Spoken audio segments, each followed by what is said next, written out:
It just really just needs to be just evened up.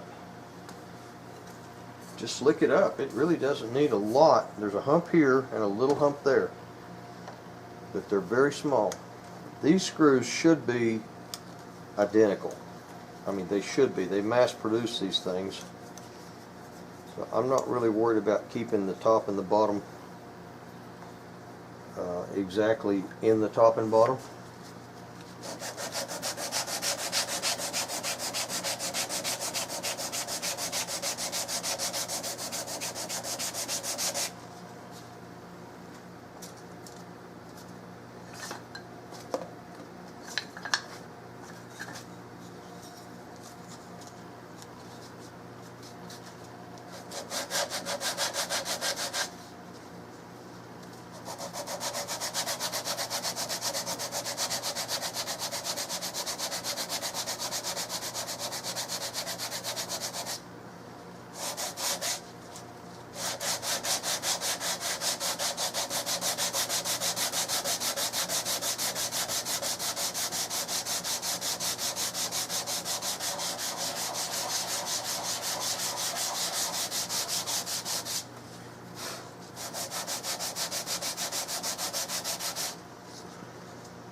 The tendency when you're doing this is to round off that edge and that edge. That's the tendency. That's just human nature to go too far and then roll it over.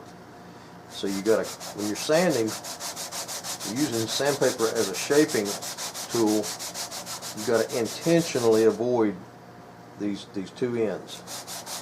And you can even carry it so far that you round off this edge and this edge, but that's the reason the straight block. You can look at your saw marks, your bandsaw marks, and when they start disappearing, you know where you're taking the wood off, because those marks get less and less. I'm staying away from my edges. I'm staying about a 1/4 inch inside the edge. I'm just relieving the middle of it where that hump was. When I draw those screws down, I want it to touch that edge real hard. I don't want it to be touching anything in the middle. It's hard to even measure. I mean, light will go through a crack Brazilianth of an inch thick, and it's very faint, just a little bitty touch of light coming through there. The Bible says we're supposed to be salt and light to a world that's in darkness.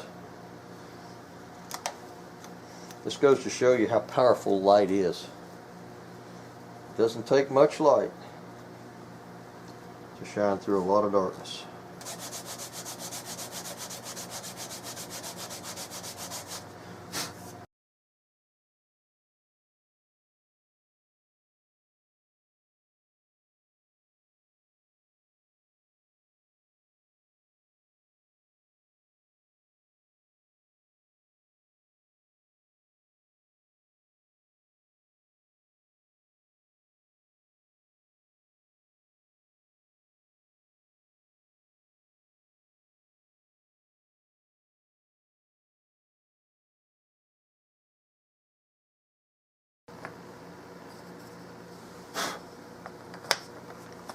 Now I've got to even up these edges. I got a little bit too much wood here and here, a little too much plastic here and here. It's very close, but I just gotta start over with my sanding process, because I had to add this thing too late in the game.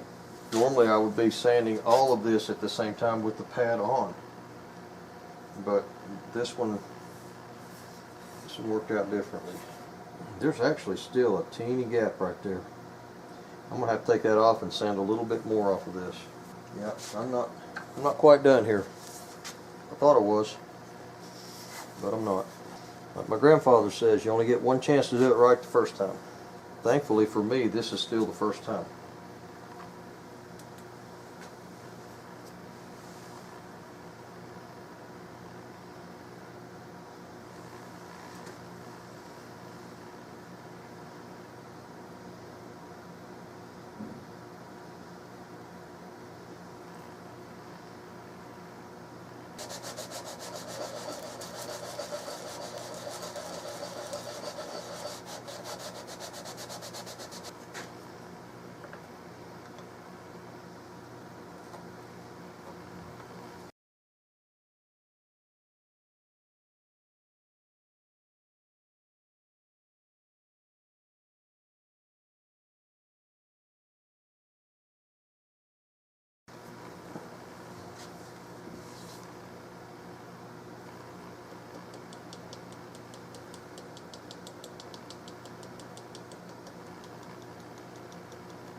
You know how bad I hate to do this after this thing is absolutely finished, sanded, and ready to go, to set in on it with a file and a plane and everything else.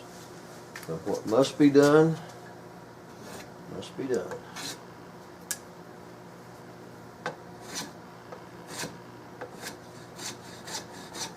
That's the worst part of it.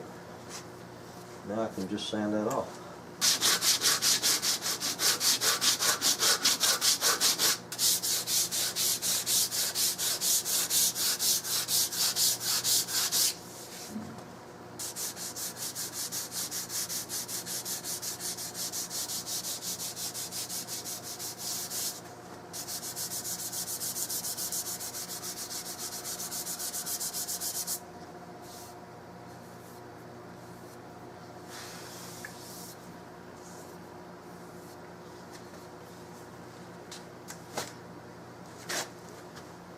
One side.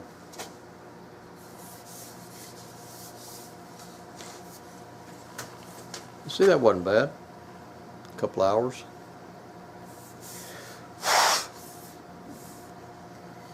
If you want this edge where I sanded this, if you want to get that shiny, you take this off and you rub that with 600 paper, and you can actually buff that type of plastic. I don't know what it is.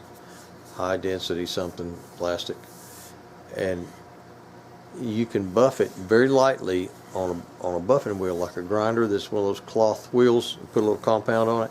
You can make that thing shiny, even shinier than this, which is a kind of a matte finish.